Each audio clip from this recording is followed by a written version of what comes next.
On October 30th and 31st last, government forces, I emphasize government forces of Sudan, entered the region of Darfur, which as you know for many years has been convulsed in conflict and violence, and raided a small community in northern Darfur, looting the homes, burning the homes, and then maiming and savagely and repetitively raping 221 women and girls as young as the age of 7.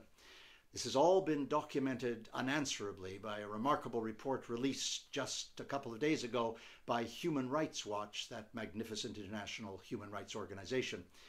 The report raises three disturbing questions.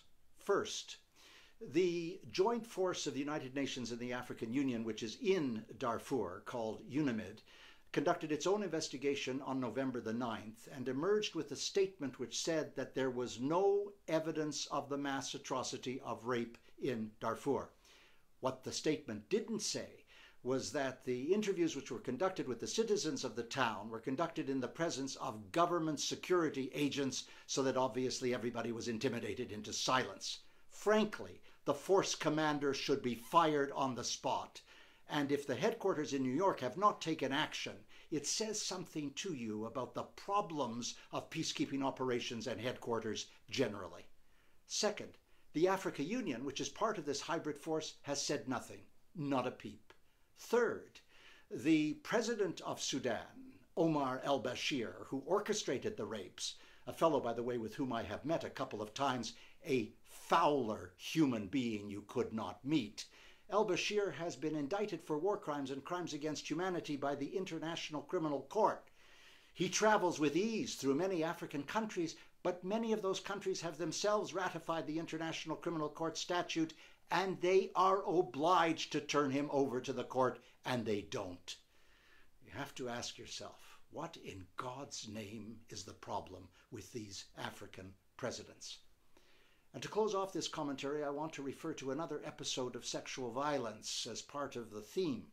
You will recall the horrific tale, the horrific episode in Delhi in December of 2012 when the young woman was raped and murdered on the bus.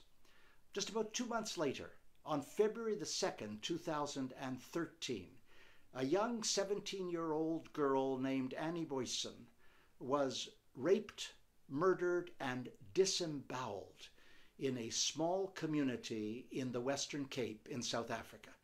The whole country of South Africa went into a kind of traumatic frenzy, and the president of South Africa, President Zuma, promised to take action on what he called gender-based violence.